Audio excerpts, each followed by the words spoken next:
စရာရဲ့ channel ကနေပြန်လည်ကြိုဆိုလိုက်ပါတယ်။ဒီနေ့မှာပြောပြချင်တဲ့ရရအစီအမံကတော့အထူးခြားဆုံးနဲ့ပျော်စရာလည်းဖြစ်စေမဲ့ရရအစီအမံပဲဖြစ်ပါတယ်။စီးပွားရေးအဆင်ပြေချောမွေ့ခြင်းတဲ့ဆိုရင်လိုင်းလောက်ကြဖို့အကြံပေးခြင်းပါတယ်။စုတောင်းပြည့်စေတဲ့စပစ်သီးဆက်မလောင်စာရရအကြောင်း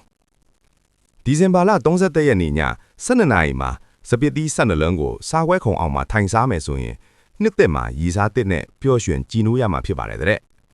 ဒီအလေးအကျင့်လာစပိန်နိုင်ငံကစတင်တာပါ Spanish ရိုးရာတစ်ခုလို့ပြောရမှာမယ်ချစ်သူရဖို့အချစ်အေးကန်ကောင်းဖို့စီးပွားရေးတိုးတက်အောင်မြင်ဖို့ကျမကြီးကောင်းစေဖို့အလို့ကွိုင်းအဆင်ပြေစေဖို့မိသားစုအေးချမ်းစေဖို့ကန်ကောင်းမှုတွေများလာစေဖို့စသဖြင့်ဆုတောင်းလို့ရပါတယ်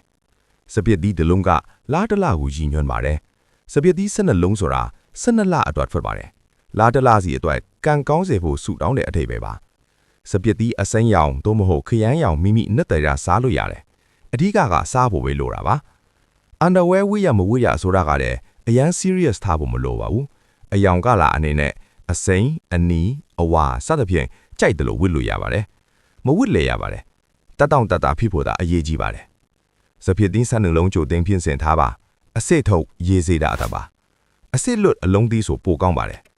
ဒီဇင်ဘာလ31ရက်နေ့ည12နာရီတိမှာစပစ်သီး12လုံးကိုမိမိကိုတကိုစားကောင်းကောင်းဝင်လို့ရတဲ့စားပွဲခုံအောက်မှာထိုင်စားရပါမယ်စားပွဲခုံကြီးကြီးလေးမှာပို့အဆင်ပြေလိမ့်မယ်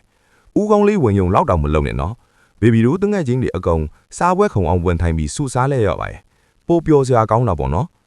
ငွေကြေးပညာရေးစီးပွားရေးအတွက်ဆိုစားပွဲခုံပေါ်တိုးမဟုတ်ပုံမှန်အတိုင်းစားလို့ရပါတယ်အချစ်ရေးအတွက်တော့စားပွဲခုံအောင်မှာစားတာကပို့အကျိုးထူးပါတယ်စပြက်ဒီတလုံးစားတိုင်းမိမိအလိုရှိတာစုတကူပြောပြီးစားရပါမယ်12လအတွက်စု12စုကိုလေးလေးနက်နက်စုကောင်းပါမိမိစုတောင်း12ခုကိုစာရွက်ပေါ်ချရီးထားတာပို့အစင်းကြေလိုက်မယ်